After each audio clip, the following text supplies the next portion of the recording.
The Red Death had long devastated the country. No pestilence had ever been so fatal or so hideous. Blood was its avatar and its seal, the redness and the horror of blood. There were sharp pains, and sudden dizziness, and then profuse bleeding at the pores, with dissolution. The scarlet stains upon the body, and especially upon the face of the victim, were the pest ban which shut him out from the aid and from the sympathy of his fellow men. And the whole seizure, progress and termination of the disease were the incidents of half an hour. But the Prince Prospero was happy and dauntless and sagacious. When his dominions were half depopulated, he summoned to his presence 1,000 hale and light-hearted friends from among the knights and dames of his court, and with these retired to the deep seclusion of one of his castellated abbeys. This was an extensive and magnificent structure, the creation of the prince's own eccentric yet august taste. A strong and lofty wall girdled it in. This wall had gates of iron. The courtiers, having entered, brought furnaces and massy hammers and welded the bolts. They resolved to leave means neither of ingress or egress to the sudden impulses of despair or of frenzy from within. The abbey was amply provisioned. With such precautions, the courtiers might bid defiance to contagion. The external world could take care of itself. In the meantime, it was folly to grieve or to think. The prince had provided all the appliances of pleasure. There were buffoons, there were improvisatori, there were ballet dancers, there were musicians, there was beauty, there was wine. All these and security were within. Without was the Red Death. It was toward the close of the 5th or 6th month of his seclusion, and while the pestilence raged most furiously abroad, that the Prince Prospero entertained his 1,000 friends at a masked ball of the most unusual magnificence. It was a voluptuous scene, that masquerade. But first, let me tell of the rooms in which it was held. There were 7, an imperial suite. In many palaces, however, such suites form a long and straight vista, while the folding doors slide back nearly to the walls on either hand, so that the view of the whole extent is scarcely impeded. Here the case was very different, as might have been expected from the duke's love of the bizarre. The apartments were so irregularly disposed that the vision embraced but little more than one at a time. There was a sharp turn at every 20 or 30 yards, and at each turn a novel effect. To the right and left, in the middle of each wall, a tall and narrow Gothic window looked out upon a closed corridor which pursued the windings of the suite. These windows were of stained glass, whose colour varied in accordance with the prevailing hue of the decorations of the chamber into which it opened. That at the eastern extremity was hung, for example, in blue, and vividly blue were its windows. The second chamber was purple in its ornaments and tapestries, and here the panes were purple.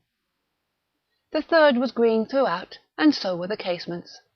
The fourth was furnished and lighted with orange, the fifth with white, the sixth with violet. The 7th apartment was closely shrouded in black velvet tapestries that hung all over the ceiling and down the walls, falling in heavy folds upon a carpet of the same material and hue. But in this chamber only the colour of the windows failed to correspond with the decorations. The panes here were scarlet, a deep blood colour. Now in no one of the 7 apartments was there any lamp or candelabrum, amid the profusion of golden ornaments that lay scattered to and fro or depended from the roof. There was no light of any kind emanating from lamp or candle within the suite of chambers. But in the corridors that followed the suite, there stood, opposite to each window, a heavy tripod, bearing a brazier of fire that projected its rays through the tinted glass and so glaringly illumined the room. And thus were produced a multitude of gaudy and fantastic appearances.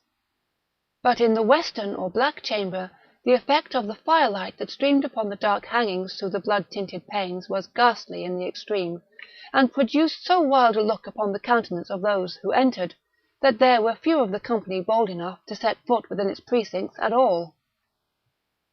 It was in this apartment also that there stood against the western wall a gigantic clock of ebony. Its pendulum swung to and fro with a dull, heavy, monotonous clang, and when the minute hand made the circuit of the face, and the hour was to be stricken, there came from the brazen lungs of the clock a sound which was clear and loud and deep and exceedingly musical, but of so peculiar a note and emphasis that, at each lapse of an hour, the musicians of the orchestra were constrained to pause momentarily in their performance, to hearken to the sound. And thus the waltzers perforce ceased their evolutions, and there was a brief disconcert of the whole gay company, and while the chimes of the clock yet rang, it was observed that the giddiest grew pale, and the more aged and sedate passed their hands over their brows, as if in confused reverie or meditation. But when the echoes had fully ceased, a light laughter at once pervaded the assembly. The musicians looked at each other and smiled, as if at their own nervousness and folly, and made whispering vows, each to the other, that the next chiming of the clock should produce in them no similar emotion. And then, after the lapse of 60 minutes, which embrace 3,600 seconds of the time that flies, there came yet another chiming of the clock, and then were the same disconcert and tremulousness and meditation as before.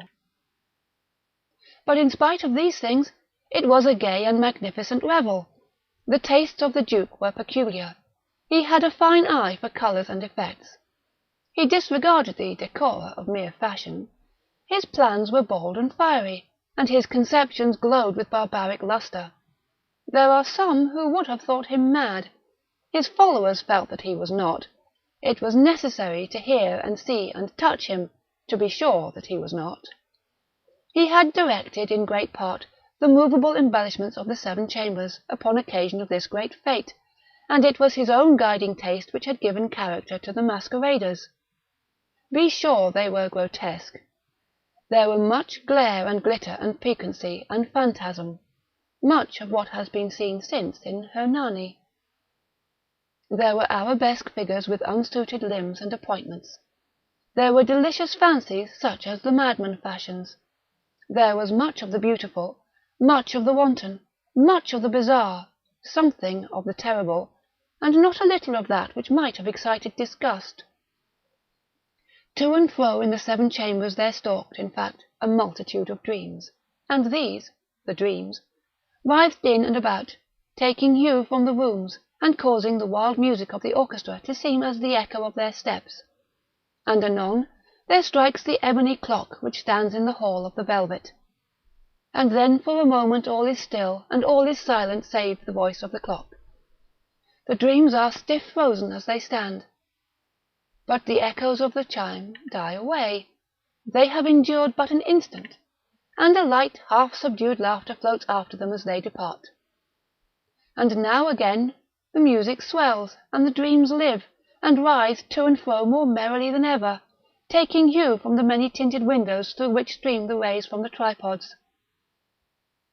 But to the chamber which lies most westwardly of the 7, there are now none of the maskers who venture, for the night is waning away, and there flows a ruddier light through the blood-coloured panes, and the blackness of the sable drapery appalls. And to him whose foot falls upon the sable carpet, there comes from the near clock of ebony a muffled peal, more solemnly emphatic than any which reaches their ears, who indulge in the more remote gaieties of the other apartments. But these other apartments were densely crowded, and in them beat feverishly the heart of life, and the revel went whirlingly on, until at length there commenced the sounding of midnight upon the clock. And then the music ceased, as I have told, and the evolutions of the waltzers were quieted, and there was an uneasy cessation of all things, as before. But now there were 12 strokes to be sounded by the bell of the clock, and thus it happened, perhaps, that more of thought crept, with more of time, into the meditations of the thoughtful among those who revelled. And thus too it happened, perhaps, that before the last echoes of the last chime had utterly sunk into silence, there were many individuals in the crowd who had found leisure to become aware of the presence of a masked figure which had arrested the attention of no single individual before. And the rumour of this new presence having spread itself whisperingly around, there arose at length from the whole company a buzz or murmur, expressive of disapprobation and surprise, then finally of terror, of horror, and of disgust. In an assembly of phantasms such as I have painted, it may well be supposed that no ordinary appearance could have excited such sensation. In truth, the masquerade licence of the night was nearly unlimited, but the figure in question had out-Heroded Herod, and gone beyond the bounds of even the prince's indefinite decorum. There are chords in the hearts of the most reckless which cannot be touched without emotion. Even with the utterly lost, to whom life and death are equally jests, there are matters of which no jest can be made. The whole company indeed seemed now deeply to feel that in the costume and bearing of the stranger neither wit nor propriety existed. The figure was tall and gaunt, and shrouded from head to foot in the habiliments of the grave. The mask which concealed the visage was made so nearly to resemble the countenance of a stiffened corpse that the closest scrutiny must have had difficulty in detecting the cheat. And yet all this might have been endured, if not approved, by the mad revellers around. But the mummer had gone so far as to assume the type of the Red Death. His vesture was dabbled in blood, and his broad brow, with all the features of the face, was besprinkled with the scarlet horror. When the eyes of Prince Prospero fell upon this spectral image, which with a slow and solemn movement, as if more fully to sustain its role, stalked to and fro among the waltzers, he was seen to be convulsed in the first moment with a strong shudder either of terror or distaste, but in the next his brow reddened with rage. "Who dares?" he demanded hoarsely of the courtiers who stood near him. "Who dares insult us with this blasphemous mockery? Seize him and unmask him, that we may know whom we have to hang at sunrise from the battlements." It was in the eastern or blue chamber in which stood the Prince Prospero as he uttered these words. They rang throughout the 7 rooms loudly and clearly, for the prince was a bold and robust man, and the music had become hushed at the waving of his hand. It was in the blue room where stood the prince, with a group of pale courtiers by his side. At first, as he spoke, there was a slight rushing movement of this group in the direction of the intruder, who at the moment was also near at hand, and now, with deliberate and stately step, made closer approach to the speaker. But from a certain nameless awe with which the mad assumptions of the mummer had inspired the whole party, there were found none who put forth hand to seize him, so that, unimpeded, he passed within a yard of the prince's person, and while the vast assembly, as if with one impulse, shrank from the centres of the rooms to the walls, he made his way uninterruptedly, but with the same solemn and measured step which had distinguished him from the first, through the blue chamber to the purple, through the purple to the green, through the green to the orange, through this again to the white, and even thence to the violet, ere a decided movement had been made to arrest him.